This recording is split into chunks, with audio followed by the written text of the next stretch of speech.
The Year of the Ox, Tales from the Chinese Zodiac. Written by Oliver Chin. For nearly 5,000 years, the Chinese culture has organized time in cycles of 12 years.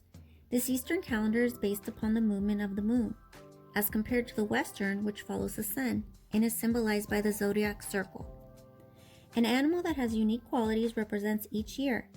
Therefore, if you were born in a particular year, then you share the personality of that animal.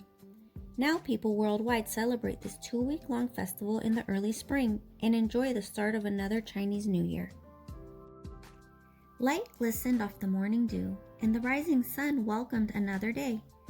Inside the stables, Mama and Papa Ox yawned after a long night. Resting in their bed of hay, they tickled their new baby. Mama smiled. "Hello there, honey." Only a few hours old, the youngster was rustling about already. She had a sweet and peaceful manner, so Papa suggested, "Let's call her Olivia." The proud parents introduced the calf to their friends. "She'll be a big gal," they all agreed. Mama whispered, "Tomorrow you'll meet the farmer's daughter. Her name is May." During her first visit, the girl petted Olivia and combed her hair. "I know we'll be best friends," smiled May, and she adopted Olivia as her little sister. The grateful heifer promised, "I'll always look out for you." Sharing a bubbly spirit, the girls played tag, hide and seek, and kicked the can. In the countryside, the pair loved to stop and smell the roses, but sometimes their wild wandering would make quite a mess.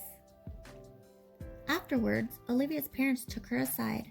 Mama noted, "There's a time and a place for fun and games." Papa added, "Yes, dear, it's about time you learn to pull your own weight around here."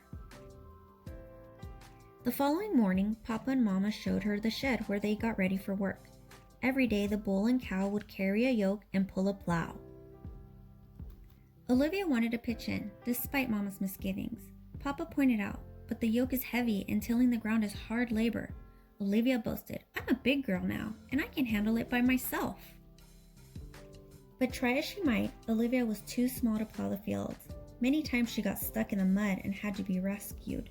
Moo! After a long day, Olivia came home dirty and plumb tuckered out. After dinner, Mama advised, "Dear, maybe you could try a different job."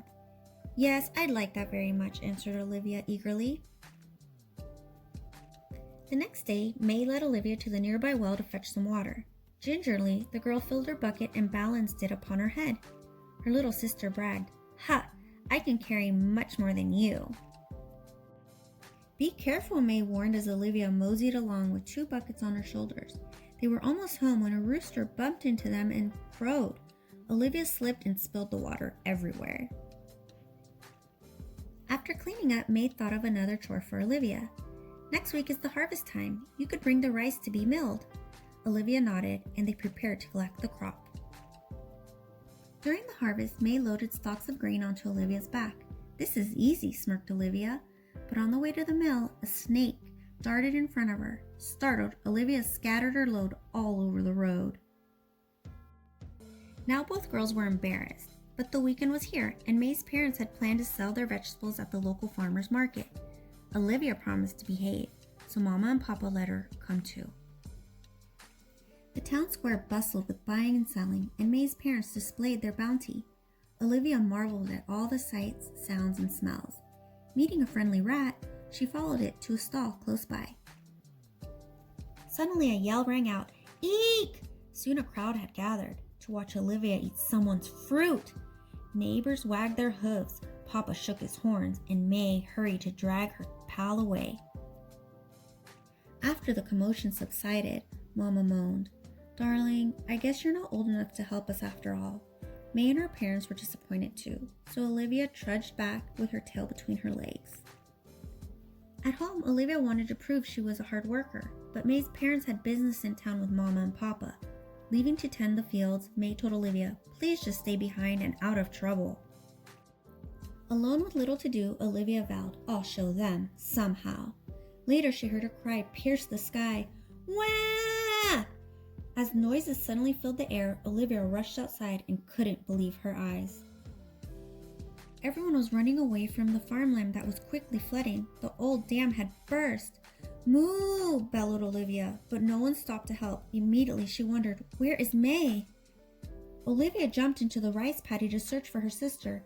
Passers-by warned her, "Leave while you can," but she pressed on against the current and finally spotted May, clinging to the branches of a cypress tree. Wet and worried, May was surprised to see Olivia. "What are you doing here?" "There's no time for questions," Olivia sputtered. "Get down and climb on board."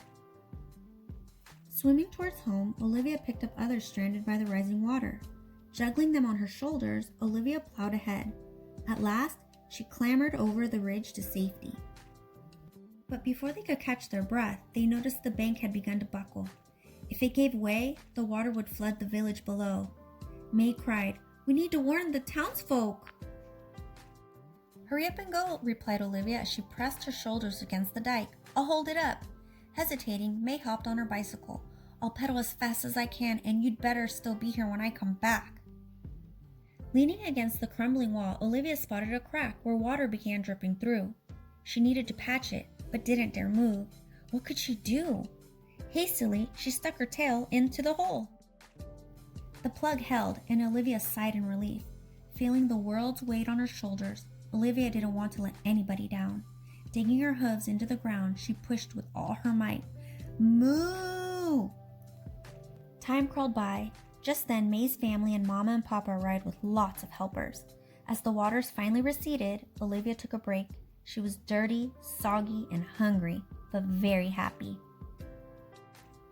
May hugged Olivia. "Thanks for coming back for me." Olivia blushed. "I know you'd do the same." Joyfully, Mama and Papa remarked, "You two are the bravest girls in the whole world."